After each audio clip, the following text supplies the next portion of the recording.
comes the sun, doo-doo-doo-doo. Here comes the sun, and I say it's all right.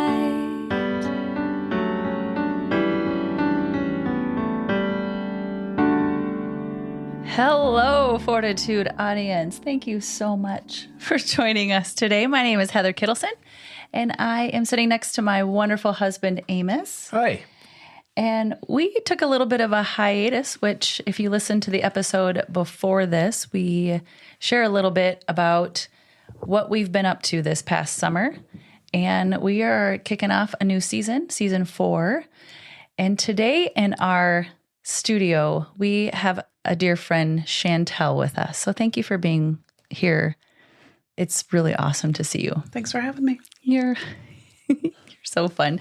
Chantelle pulled up in a vehicle that looks like a bee, like literally BEE, a bumblebee, because of the organization that she founded and is running for suicide prevention and awareness. And I just stood there and stared at this vehicle because I was like, dude, this is so fun. You talk about awareness. If I pulled up next to that thing, I might get into an accident. Well, that's hopefully not what we want to happen, but you can't miss it. No. And it has the message on it, be here tomorrow. So BEE, be here tomorrow. Yeah. So if somebody just needs that, a lot of people just look for signs. They do. And you can't miss that sign. So I, as your friend, I am so proud of you for the organization that you have built from the ground up. Chantelle and I met many years ago through a mutual friend of ours, Christy Lloyd Ernst, just another beautiful soul in the area. And she said, Heather, you need to meet my neighbor. Is that correct? Mm-hmm. Or like you guys live by each other? And we got together and had lunch, and we haven't left each other's side since then. And the organization that Chantelle runs, we're going to get into a little bit in the why, why this was on your heart. But if you can tell us who you are, just a little bit about today, your family. And this question's always hard for me. Who am I? I am a wife. I've been married for, I just have to do the math, 23 years. Mm-hmm. And we have 4 children. They are 22 down to 16, so 3 girls and a boy. So I've spent the last 20 years momming and being a wife. Momming. I mean, 'cause that just sums it all up.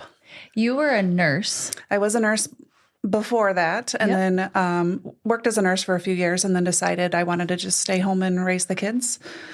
With my husband working, I just decided that's what I wanted to do. So I stayed home with the kids. But then, of course, as they got older, I needed something else to do, but I didn't know exactly what that was going to be. Right. And God said, "This is what you're going to do." Big plans.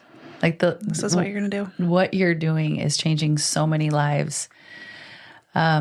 Thank you for sharing that. You have a beautiful family, and your husband is also doing some really incredible things in the medical field. And so just thank you both for your service and what you guys do to give back.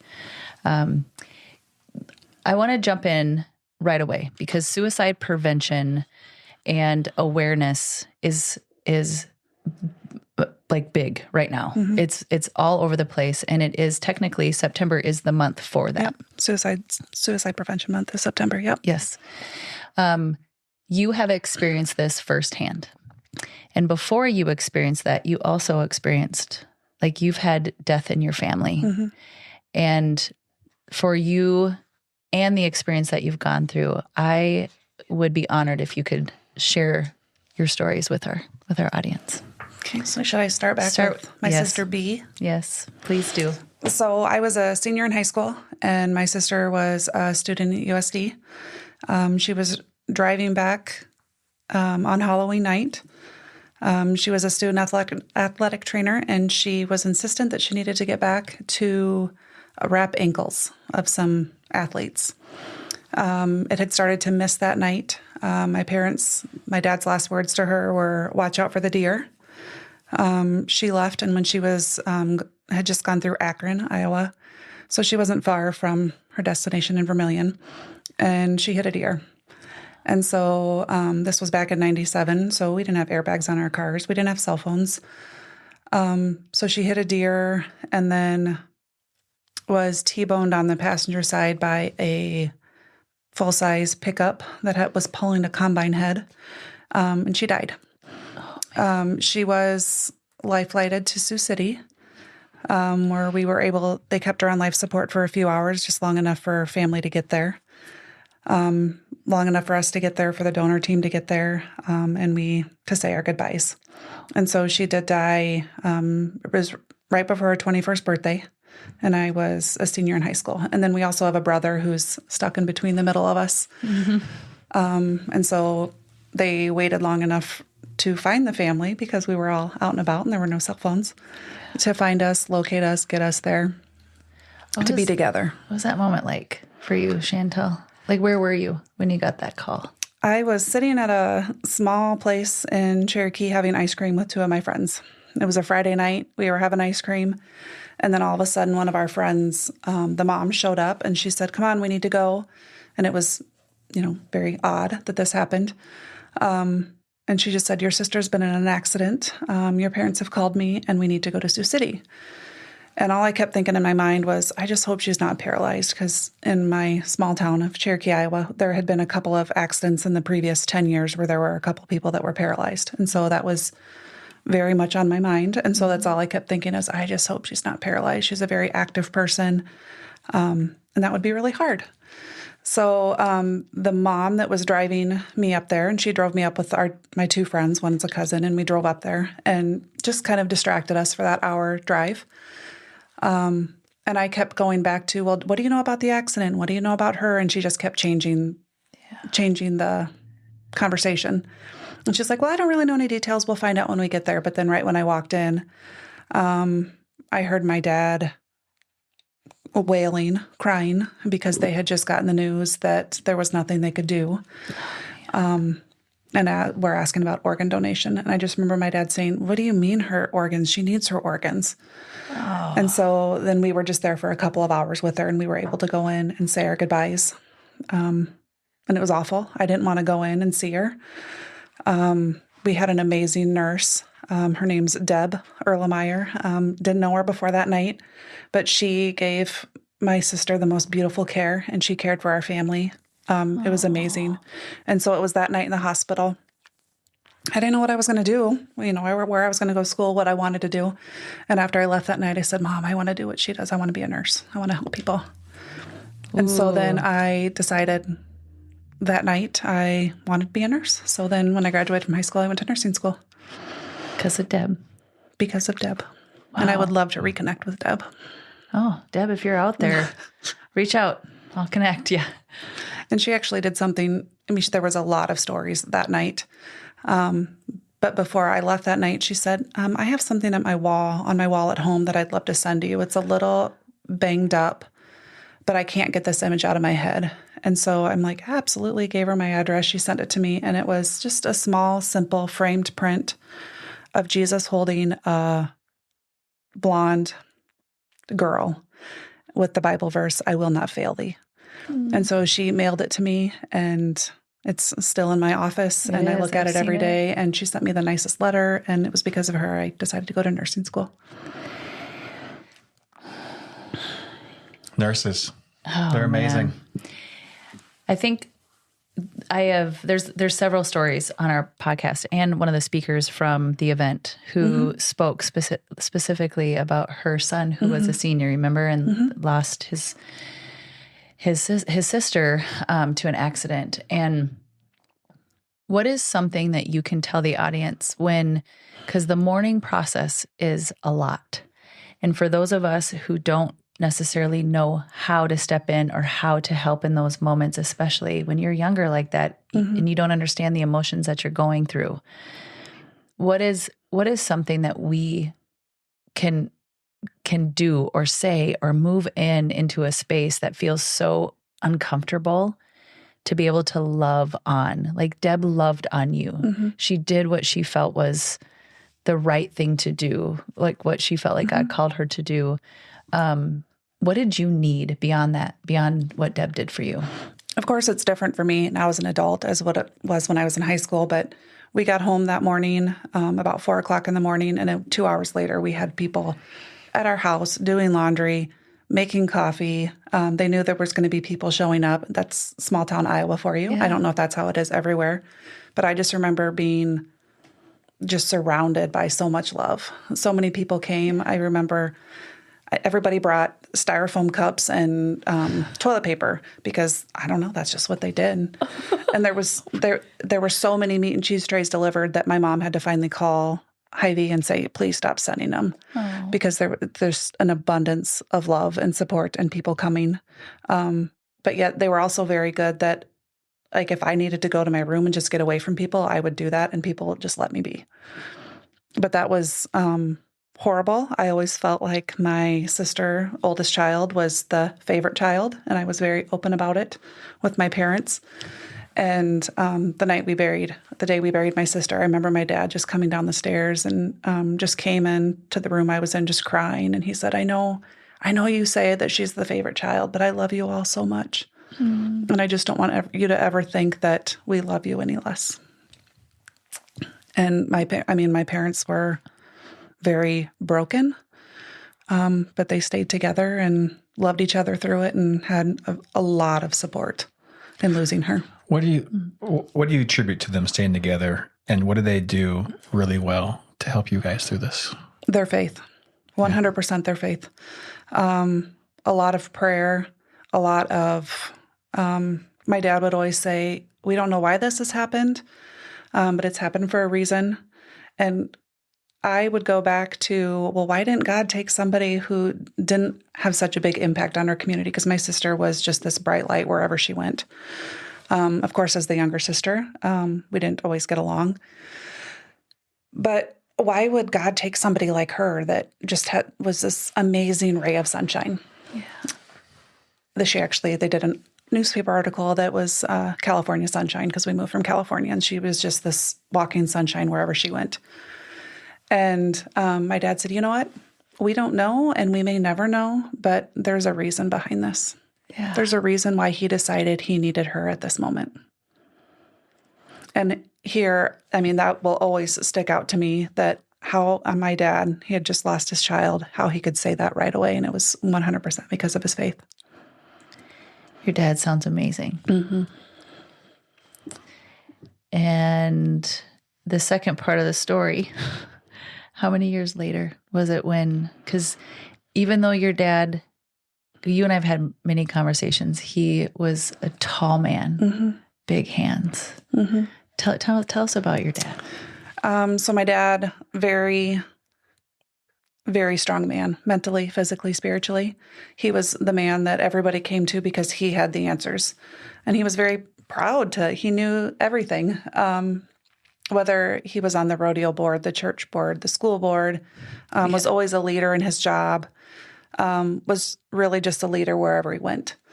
And everybody came to him, and he had the answers. If he didn't have the answers, he would figure it out. And he was very much a hands-on person that if something needed to be fixed, he would fix it. That being said, my dad was also, he put a lot of time into his job.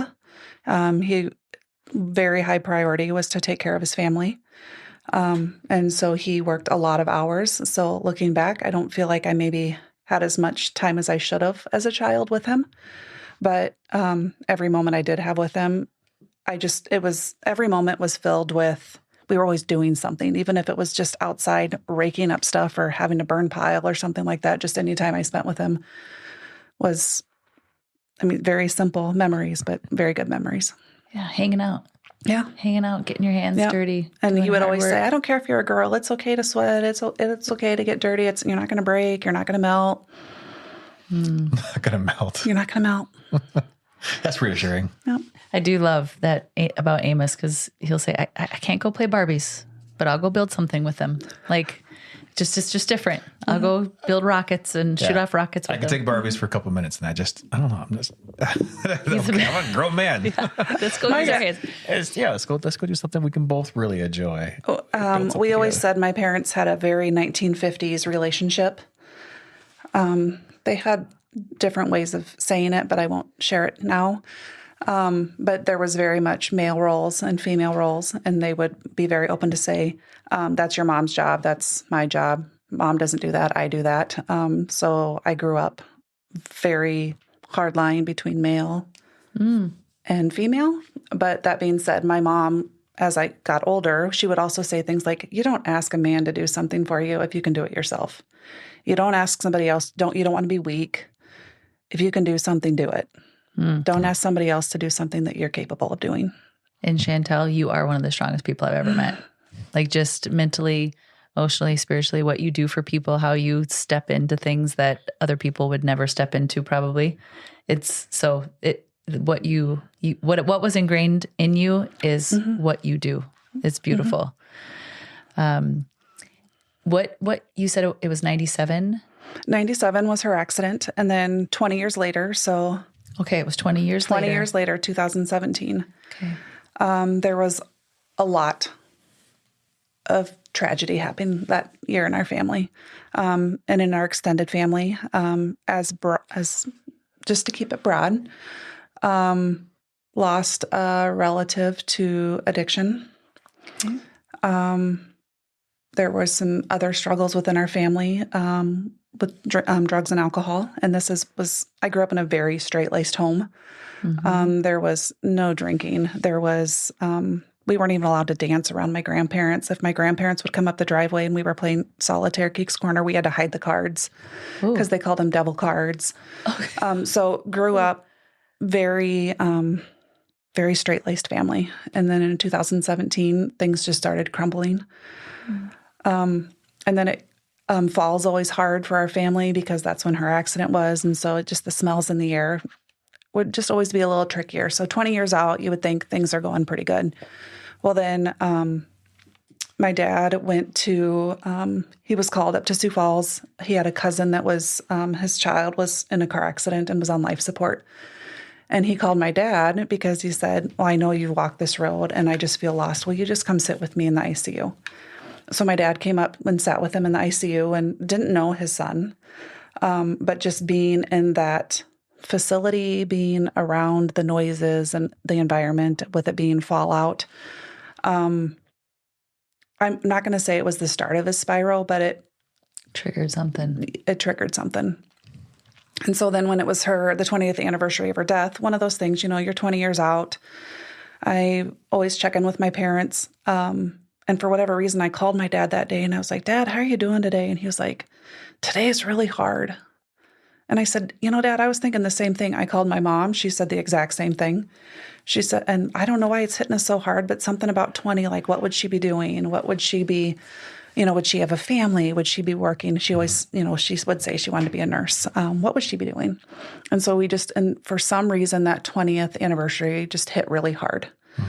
And then, there was still a lot of family stuff happening in our extended family. And then Christmas Day, I went home and I walked in and I saw my dad sitting down doing a jigsaw puzzle, which to many people means nothing. But my dad was always the hard worker that he wouldn't be caught in the same room as a jigsaw puzzle because he said it was just a complete waste of time. We did them all the time growing up. And he was like, I've got a lot better things to do with my time. But I walked in and he was sitting working on this, we'll call it a 500-piece puzzle. And I walked in, we had a very sarcastic relationship. And I walked in, I go, geez, Dad, are you okay? Never once have I seen you working on a puzzle. Are you okay? And he looks at me and he goes, actually, I'm not. And so I knew things got serious fast. I sat down, I talked with him as we were working on the puzzle. And I just said, Dad, what's going on? And he's like, well, I've been wanting to talk to you, but I keep thinking it's going to get better. He said, but I think I just wanted to pick your brain. I think I need to go see the doctor tomorrow. I said, okay, it was Christmas, so holiday, everything's closed. He said, I'm just struggling to sleep with everything that's happening in our family. And I think I might need to go to the doctor tomorrow. What do you think about that? And I said, Dad, you absolutely need to go tomorrow. I'm happy to go with you. Do we need to go today? No, I'm fine. I'm just struggling to sleep. So I said, Dad, things are going to be getting worse before they get better. We had 2 grandparents that were terminally ill that he was very close with. And I said, things are going to be getting worse. We need to make sure you're sleeping. So he went to the doctor the next day, got put on something to help him sleep, anti-anxiety, antidepressant. My dad, there was always a long running joke that my dad was very sensitive to medication. The joke was if he needed to be in bed when he took the lid off of a Tylenol PM because he would be sleeping before he even ingested it. He was just super sensitive. And for a man that's 6'5", it was always a running joke. So he starts this antidepressant and very low dose, and sleeping medication. And then a week later, he called me to let me know that he once again needed help. And my dad has never asked me for help a day in his life. And here I am, the youngest child. And how old are you at this time? And like, what is your home? Kids? So I was 37 at the time. It was the last day of Christmas vacation. So my kids were all home and just wound up and needed to get back to school. And my dad called me one day and said, "Hey, are you on speakerphone?" Because that was always the question. And I said, "No, I'm not on speakerphone." He said, "Okay, you need to go to a room so we can talk." And then he said, "Chantelle, I just about shot myself." And I go, "Dad, what were you doing?" In no sense in my mind did I think it was serious. My dad was always on the farm, always had a gun with him. And I said, what were you doing now? Oh, like an accident. Thinking it was, I put a gun in the four-wheeler and forgot it was there. And he said, "No, I've been standing outside for over an hour with a gun to my head. Chantelle, I don't want to be here anymore." Mm. But I know I need to get help. Every time I close my eyes, I see my grandkids. But then I open my eyes and I hear somebody yelling, "Judas." I feel like I'm betraying God. And I know it's not right. I really need help. Can you please, what do I do? I was the nurse, so they called me. Yeah. And I was stunned, needless to say. Never in a million years would it have been a phone call I would have ever thought I would have gotten from my dad. And so I just made sure he was safe. My mom was with him. And then I called my husband. My husband's an ER doctor, and I knew he'd have the answers because he deals with this every day. So I called him. He was in a meeting, said, "I can't chat." I said, "Well, you have to call me and it's an emergency," which I've absolutely never done. And so he called me, and he just so happened to be in a meeting with the head of psychiatry. And he said, "I'll talk to him. I'll give you a call back." So they called me.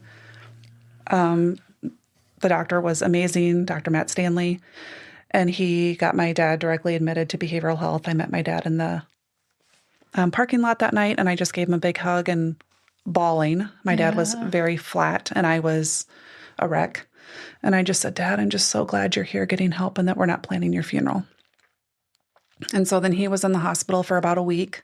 We felt like things were getting better. Of course, not perfect, but he said he felt safe going home.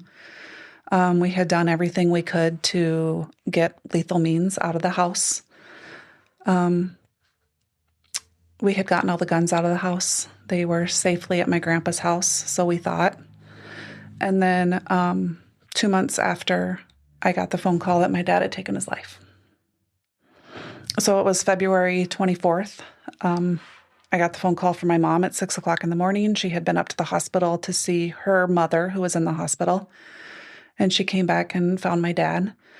About the week before, he had started to struggle more. He was hallucinating. He was making comments around town about the feds coming for him, and all of it was completely unfounded.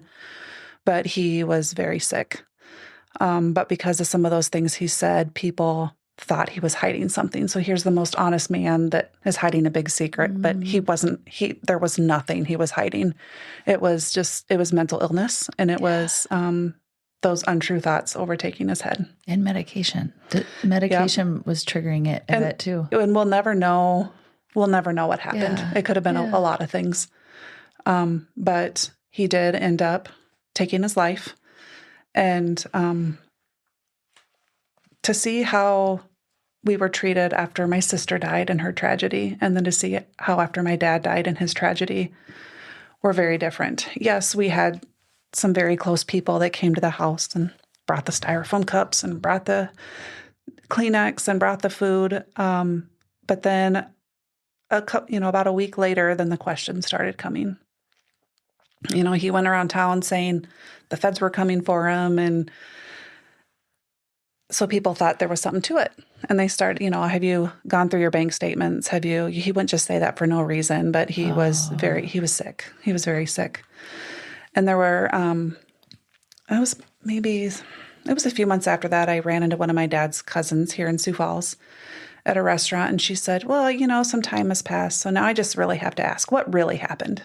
And I said, well, what do you mean what happened? And she said, well, was your dad having an affair? And I go, oh my goodness, no.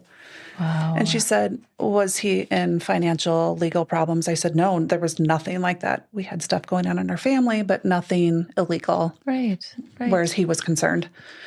And she goes, well, I don't know. I just can't wrap my head around it because people don't just kill themselves. People don't just, do this just because they're mentally ill. I just don't believe that. And I just said, well, I'm really sorry you don't believe that, but that was completely what happened with my dad. He was guilty of nothing but mental illness that very quickly brought him down. Wow. I'm sorry that you had to go through that. That is, people can say some tough stuff. Yeah. Is there a conversation to be had about repression of situations and mental illness? Is there a correlation there? Repression, you mean with losing my sister? Yeah. My parents were very good with speaking with their pastor, and I don't think they ever did any sort of grief group. They really felt like they didn't need it. They had each other.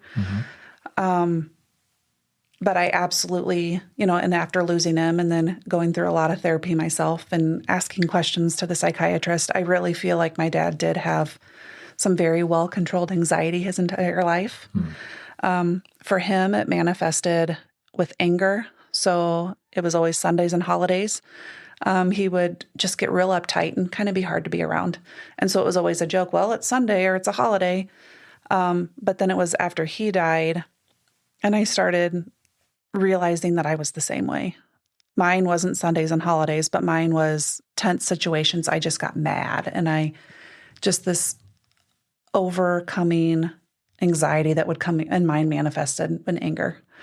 And so I was talking to my psychologist about that because I started seeing both about 6 months after my dad died. Yeah. Because after Dad died, I didn't want to be here anymore. We had a lot of really horrible things happening within our family, accusations because of my dad's death, and because a lot of things happening surrounding that. What's the difference between the two? Psychiatrist and psychologist? So a psychiatrist is a medical doctor. They've been through medical school. They can prescribe medications. A psychologist, she has her doctorate in psychology, so she's not an MD, but did extensive training and is my therapist. Yeah, okay. I mean, there's a lot of different titles, and I would, therapist, counselor, but I really was gifted with two of the best, and I 100% credit them for saving my life. But with my dad, I should rewind. With my dad, when he died, I really felt like the medical system or the mental health system had failed us. That they didn't do enough. That there was a lot that was broken within the system. There was more we could have done. My husband and I felt like we were doing everything we possibly could with all the resources, and still felt like we failed him. And so that was a big part of my depression that I had afterwards. And so one day I said to my husband, I need help. I really have no faith in the mental health system, but I got to try something because my dad's pain didn't end that day. He gave his pain to us. Yeah. And he also gave it to my children. And that's something he would never want. And that was also something that I would never want to do as well. And so I said, I need to try doing something. I need to get help. And so I was able to do all outpatient therapies, very extensive, lot of time spent with the psychiatrist, psychologist, going through everything I had been through in my life. Yeah. Worked through a lot of really dark stuff, and feel much better because of it. Wow. Good job doing the work. Like so proud of you, because there is a lot of shame and a lot of stuff that we deal with and don't want to go back to. It's so hard. I know the first couple of times I went to therapy and I went home and I'd say to my husband, because going to psychiatrist I was an hour with her, and we'd talk about feelings, and we would talk about all of that stuff too. But then I would also see the psychologist. So 2 hours back to back, just deep stuff.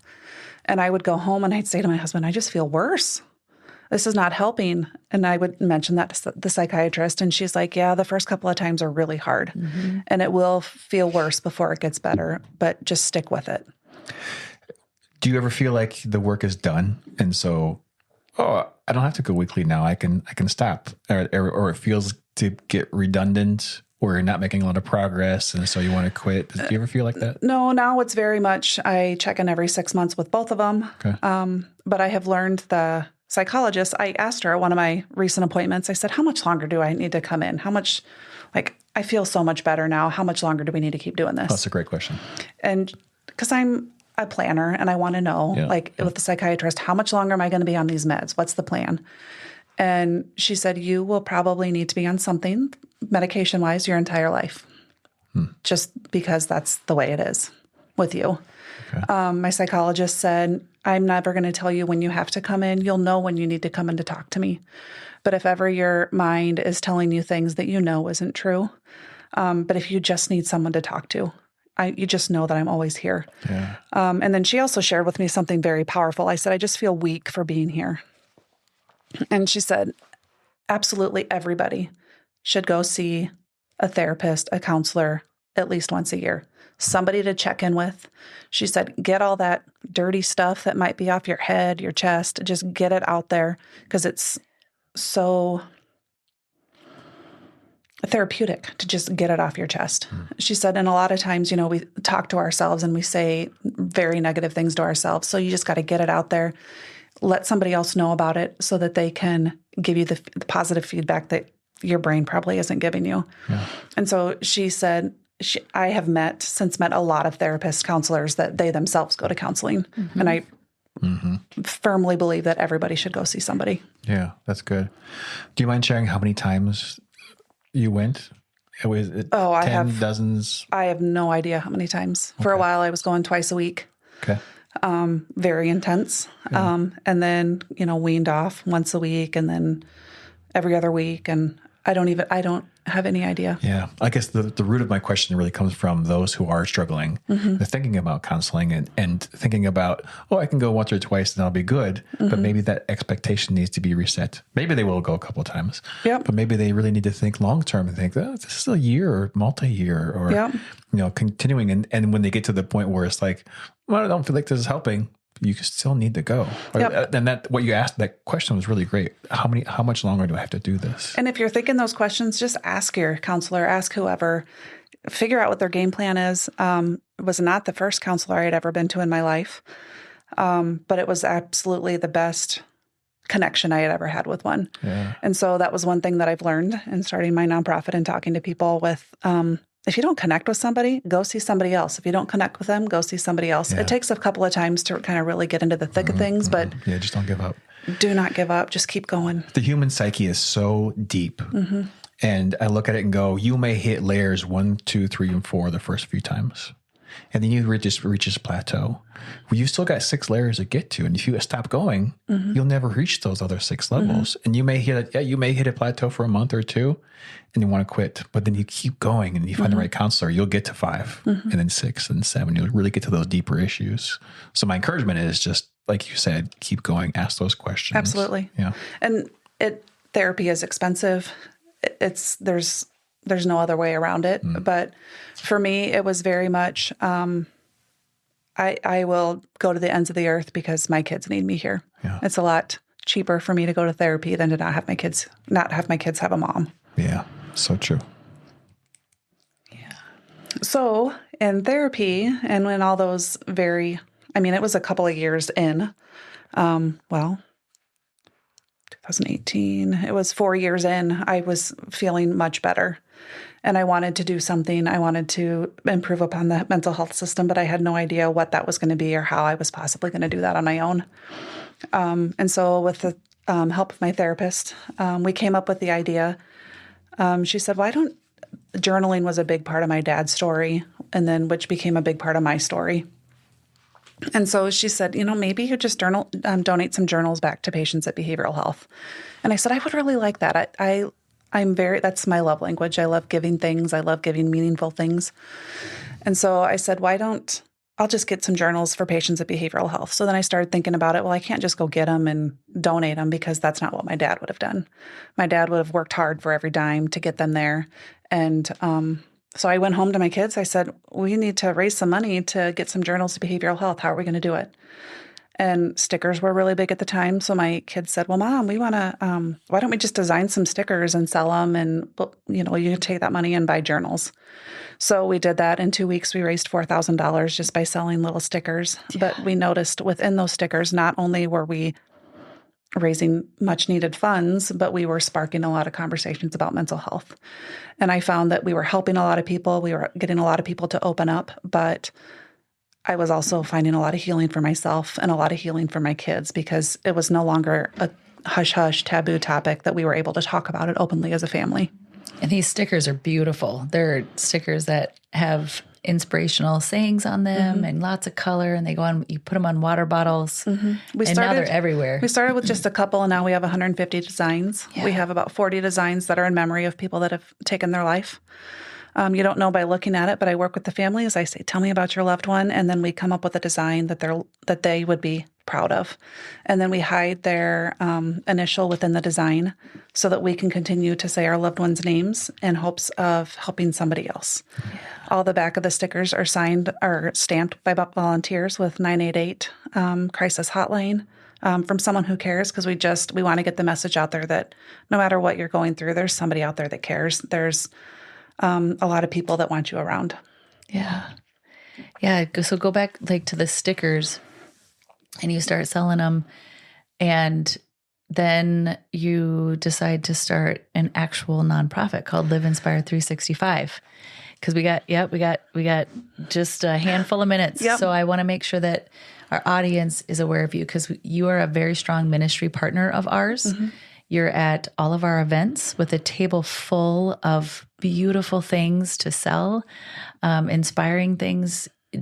You have a storefront that you can stop at, and now you have a B car. Like it just keeps going and going and going. Well, we don't know where it's going to go. We just keep going. Yeah. And what do you do with your product? Because it started out that you brought it into behavioral health. Yep. So we are a 501c3. We are 100% volunteer run. We work a lot of hours and a lot of time because we're very passionate about this. I do not do this by myself. A friend, Michelle, reached out to me with the idea of opening a gift shop.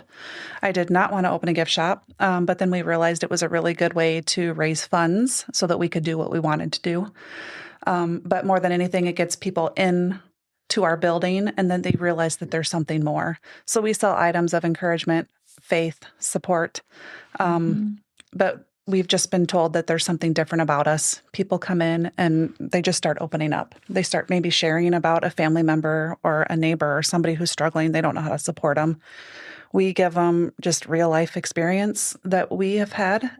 We are not therapists, but we are just somebody that they can come to without judgment, and we will help get them the resources that they need. So we have a big resource shelf where we meet with counselors and other nonprofits. We support other nonprofits as well, just to support their residents, students, patients, whatever it is. So behavioral health and the Addiction Center, they're our biggest partners. So they simply reach out to us. They let us know what tangible items they need for their patients. Started with some stickers and some journals, but now in the last 3 years, we've donated over 10,000 journals just to behavioral health. I go into the Addiction Center every single month, and I speak with the residents there. Nothing I ever thought I would do.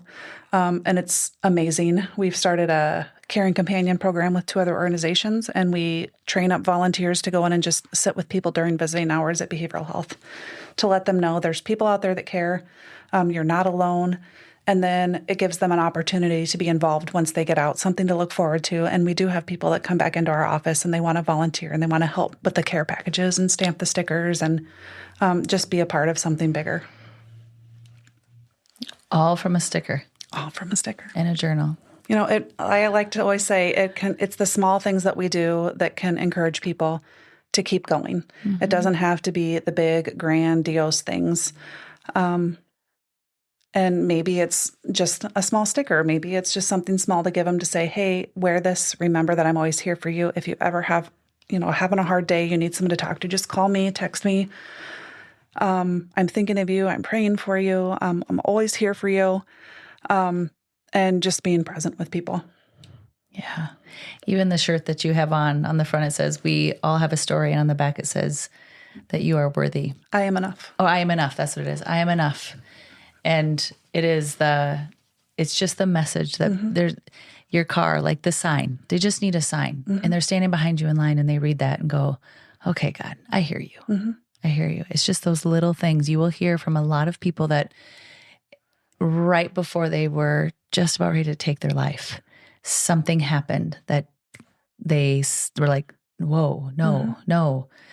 And so if we can all be the light and continue to shine and bring awareness to suicide and suicide prevention, there's something for all of us to do. There really is. And just thank you for stepping out, Chantelle, and just taking this whole entire, you experienced a good and a bad in different ways, and you saw a need, and you are fulfilling a really big need in our society for loving on people and giving back and helping people with mental health. And so just from us to you guys and everyone that volunteers for Live Inspired 365, thank you. And if you want to learn more about the organization, you will find we'll make sure that it's all out there so that you can flood Chantelle with your hands and your feet to give back, because you guys are growing and you're going to be moving in probably to a bigger space. And we're just starting. Yeah. This is you're only a couple of years in. Yep. Just about 3 years. Yeah. But it's from where we started to where I thought we were going to where we actually are. That's not even comparable. It's pretty amazing to see the doors that God has opened up for us. You're such a perfect example of our ministry, of that this podcast is simply like just what adversity you've walked through, the challenges, the struggles, the heartache, and how you have done the work. You've flipped the script. Your story is no longer what has happened to you. It's still your story, but your new story is what you're doing with that to love back and to give back. And it's beautiful. It's absolutely beautiful. It's beautiful. I had a breaking point, and it was, I'm so sick of being bitter. I'm so sick of being bitter about things that have happened in my life. What if I made things better? And as cliche as that sounds, you can choose to be bitter, or you can choose to improve upon your situation, whatever it may be. And for me, I found out that by sharing my story, I'm able to find a lot of healing for myself, but it just encourages other people to open up about themselves and their stories, because we all have one. And it's in sharing our story that you're able to help other people. That's what this podcast is all about. I know, and I love it. Haven't missed a single episode. And I've met several people that have been on here, so it's amazing. Yeah. We just, in closing, like just Game Plan for Hope. Dear friends, we've connected you guys with them, and now you're going to be doing care packages for the people that are going and getting help from Game Plan for Paul Hope. DeYoung. And Paul DeYoung, yes. Yes, I've connected with several, and a lot of them was just a simple, I maybe emailed them and said, thanks for your story. Thanks for your sharing story. What you're doing is beautiful. Yeah. And then just the connections that have come out of them have been beautiful because of you. Oh, man. No, it's all because of him. It really... Him up above. Him up above. Yeah. Yes, he's webbing all our this for his glory. So thank you for continuing to share your story, Chantelle. Yes, absolutely. I love you as a friend, and our community is very blessed to have you. Our world is blessed to have you. Well, thank you. Thanks for what you do. Thanks for being here. Thank you. Thank you so much for listening. We want to change lives through this podcast. And if you want to support this podcast or our guests, please see the links below for our Patreon and giving links. And like and subscribe, and also share our podcast as much as possible. Thank you.